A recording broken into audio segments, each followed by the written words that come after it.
I turned around, my breath catching in my throat. The door was open just a crack, just enough for the dim hallway light to carve his silhouette into the room. My husband. He stood there silent. His eyes, dark, steady, locked onto mine, but he didn't speak. He didn't move. The weight in my chest was unbearable. My phone, slick with sweat, slipped from my fingers, hitting the wooden floor with a hollow thud. The sound echoed in the suffocating silence. I could hear my own heartbeat pounding in my ears. I wanted to speak, to explain, to what? Why? As if there was an excuse for this. The oversized t-shirt I was wearing felt heavier now, suffocating me like a confession I hadn't meant to give. It smelled like him. The man standing behind me. The man who wasn't my husband. I should have expected this. I should have known that secrets, no matter how carefully buried, always find their way to the surface. But why wasn't he saying anything? Why wasn't he yelling, demanding answers? His silence was worse than any anger. It was cold. Calculated. A chill ran through me. How did I get here? How did I let it get this far? It all started that rainy night. The night everything changed. Rain pounded against the windshield, each drop a sharp reminder of how alone I was. The engine had died minutes ago and the dashboard lights flickered before going black. I gripped the steering wheel, exhaling through clenched teeth. My husband's voice echoed in my head before I even dialed. Call a tow truck. I'm in a meeting. I already knew. Always knew. My fingers hovered over my phone, frustration tightening in my chest, when a shadow moved past the headlights. A figure. A man. He stepped closer, the rain soaking his jacket, his face barely visible through the water streaming down my window.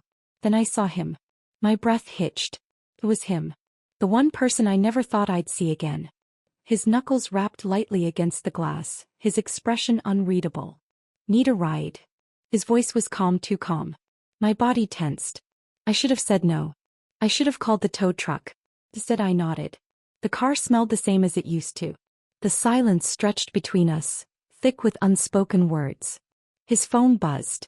He glanced at the screen, sighed, and let it ring. I didn't ask who it was. I already knew. I wasn't supposed to see him again. That's what I told myself after that night in his car. But there he was, standing in line at the cafe just a few feet away. My pulse spiked, my fingers tightening around the cup I hadn't even sipped from. He hadn't noticed me yet, but I noticed everything about him. How his shoulders had broadened, how his jaw was sharper now, how he still carried himself with that quiet confidence that used to make my knees weak. And then, as if he felt me staring, he turned. Our eyes met. My stomach flipped. I should have looked away. Instead, I lifted my chin, pretending this didn't matter. Pretending he didn't matter. But when he walked over, when he sat across from me like no time had passed, the air shifted. We talked, safe, careful words, but then he asked, "Are you happy?" My breath caught. My fingers twitched. I reached for my cup, but my hand brushed his. He didn't move. He just watched me. I should have pulled away. Instead, when he leaned in, I met him halfway. The kiss was quick, reckless, wrong. But when our eyes locked, I knew there was no going back. I walked through the front door, my heart still pounding from what had happened hours ago. My lips tingled as if the memory of that kiss refused to fade. The house was quiet except for the faint hum of the television. My husband sat on the couch, his laptop open, but he wasn't typing. He was watching me. His gaze felt heavier than usual, his expression unreadable. "You're home late," he said, his voice even, controlled. I swallowed hard, forcing a casual smile. Traffic was bad. Why? He didn't blink, didn't nod, didn't react the way he normally would. He just studied me the way a person studies something that doesn't quite fit. "You seem different," he murmured, closing his laptop slowly.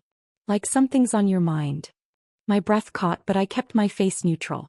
"Work's been stressful," I deflected, but the way his eyes lingered told me he wasn't convinced. He wasn't angry. He wasn't accusing. But his silence was worse than yelling. It meant he was thinking. It meant he was waiting. And I had no idea what he was waiting for.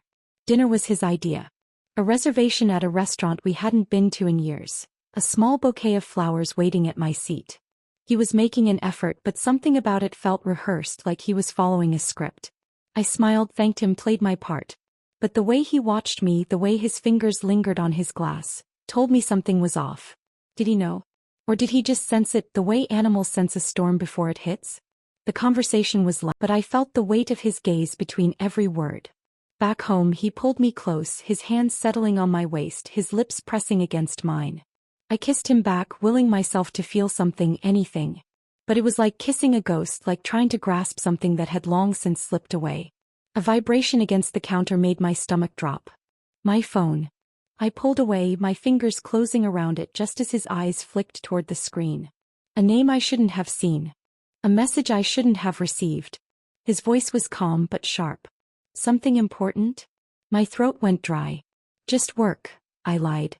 I stirred my coffee, watching the cream swirl into the dark liquid, my thoughts just as clouded. Across from me, my best friend sat with her hands wrapped around her cup, but she wasn't drinking. She was watching me. Too closely. Too carefully. You've been different, she said finally, her voice measured. I forced a laugh, shaking my head. Not you too. My husband said the same thing. Her expression didn't change. Maybe because it's true. Something in my chest tightened. I don't know what you're talking about. She tilted her head, unconvinced. Are you sure? My pulse spiked. The way she looked at me like she was waiting for me to slip made my skin prickle. Did she know? Had he said something? Or was this just my own guilt twisting everything into paranoia? I just want to make sure you know what you're doing, she said softly, leaning in. Are you sure you want to keep going down this road? My breath caught. The way she said it, it wasn't a question. It was a warning. I swallowed hard, forcing a smile. Of course, I lied. But for the first time I wasn't sure. His hands rested casually on the table, but his eyes told a different story. He wasn't careful anymore. He wasn't hesitant. The man who once held back, who once made sure this stayed in the shadows, was gone. You know this won't last, right? He said, his voice low, almost amused. My chest tightened. What are you talking about? He leaned in, a smirk tugging at the corner of his mouth. You think he doesn't know? My stomach dropped, but I forced myself to hold his gaze. He was playing with me, pushing, testing. I hated how confident he'd become, how sure he was that I'd keep coming back. Later as I left, I saw it. My husband's car parked across the street. My breath hitched. He wasn't inside. At least I didn't see him. My mind raced. Was it just a coincidence? Had he been here the whole time? My fingers fumbled with my keys, my pulse hammering in my ears. Someone knew. Someone was watching. And for the first time I felt the walls closing in.